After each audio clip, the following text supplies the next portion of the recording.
Welcome to Direct Color's How to Acid Stain Concrete video presentation. We will show you how to clean, prep, stain, and finish your concrete in vivid, natural colors using acid stain. Let's get started. Our project is a garage floor with paint distress, tire marks, drywall mud, and paint stains. Acid stain may be used indoors or out. Follow the same procedure outlined here with any concrete surface. Every slab is different, and this information should help you pick the right method for your project. We start by sweeping the floor clear of dust and debris. Next, we wet the floor to clear remaining dust, remove stubborn debris, and identify problem stains that water alone won't remove. You can spray or pour the water on the surface. If indoors with no drainage, you can apply water with a mop. A wet, dry vacuum can be used to clean up the water inside. If using a power washer to wet and clean, be sure to keep the tip of the sprayer far enough away from the surface to avoid marring the concrete finish, as these lines can show up after staining. Follow the sprayer manufacturer's use and safety guidelines. We are using a squeegee to control the water. We are using a common scrub brush with a light degreaser to eliminate plaster, drywall mud, and paint. Keeping the floor wet during the cleaning process helps clear the dust from the surface. Don't be afraid to use plenty of water. Many hard-to-clean paint and plaster spots come up with water and a good scrubbing.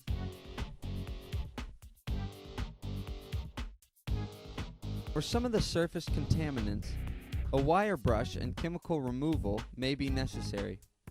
For this stenciled spray paint marking, we will use both organic and chemical methods along with a brass brush and a palm sander.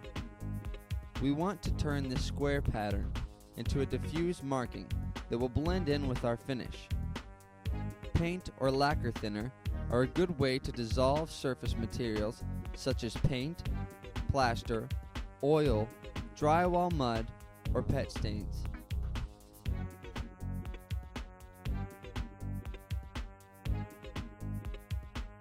After removing the surface layer, we are using a palm-sized sander to clear the pores of the concrete and prevent the mechanical pattern from showing in our final finish. Mopping the surface with plenty of water will tell us when the floor is clean enough for staining. When we no longer see the square pattern when wet, we know we can move forward with the cleaning process. After all the paint and drywall mud is removed, it's time for final cleaning. Now we're going to mop and scrub the surface using a diluted degreaser. This ensures no foot impressions will show in our final finish, and that all the dust and dirt is cleared.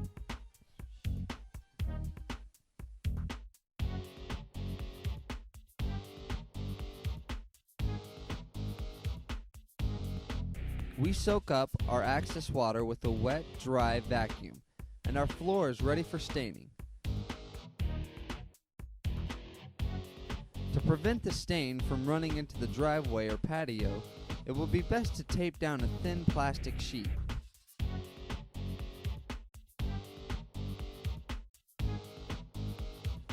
We are now going to apply the test patch to check our color on this particular slab.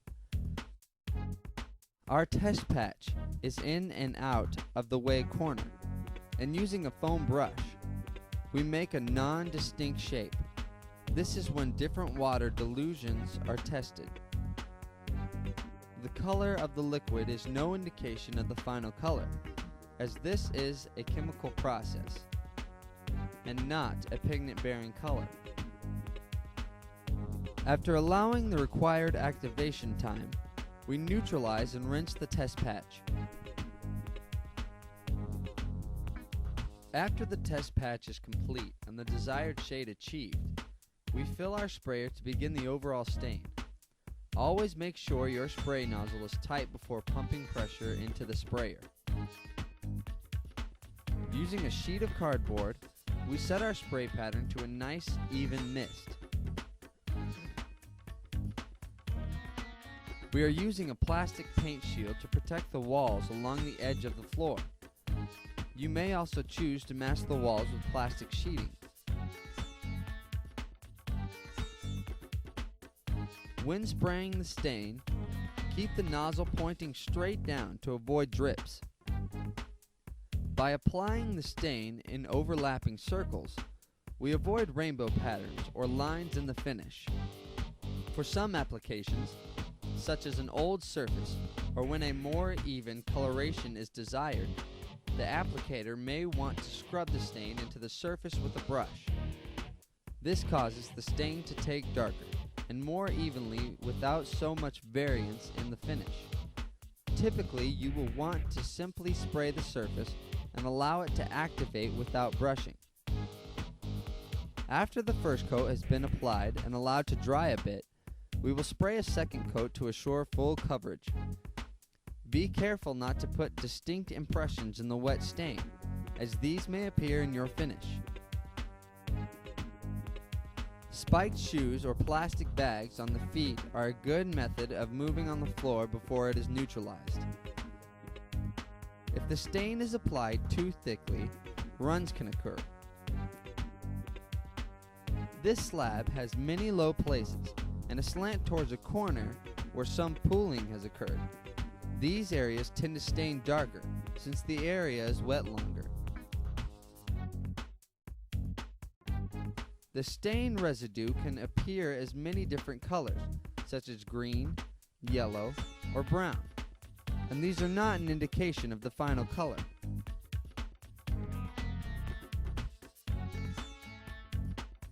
After our final coat has been allowed its proper activation time, we neutralize the surface with a solution of baking soda and water.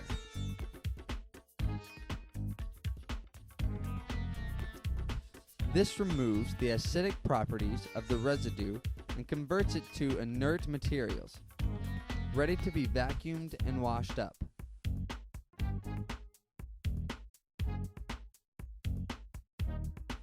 The true color of our floor becomes apparent as we clear away the residue.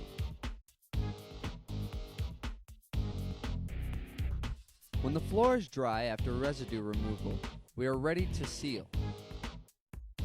We are using a solvent-based high-gloss decorative sealer. Using smooth, even strokes, we apply 2 to 3 thin coats with the applicator, changing directions with each coat to remove streaks.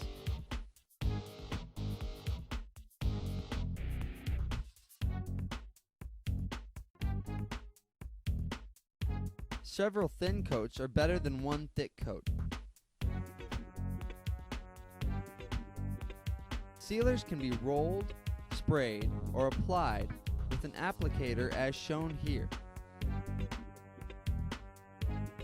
If the surface is rough, such as a broom finish, a roller can be used. As with every product shown here, check the manufacturer's guidelines for proper activation times and safety instructions. To maintain this floor, as with all indoor floors, the owners apply a coat of wax every 6 months to a year. This enhances the gloss, protects the seal coat, and keeps the floor looking new year after year. Wax should not be used on exterior surfaces. We thank you for joining us for this presentation and encourage you to call us with any questions you might have. You can give your concrete the look you want, and we are here to help. Thank you.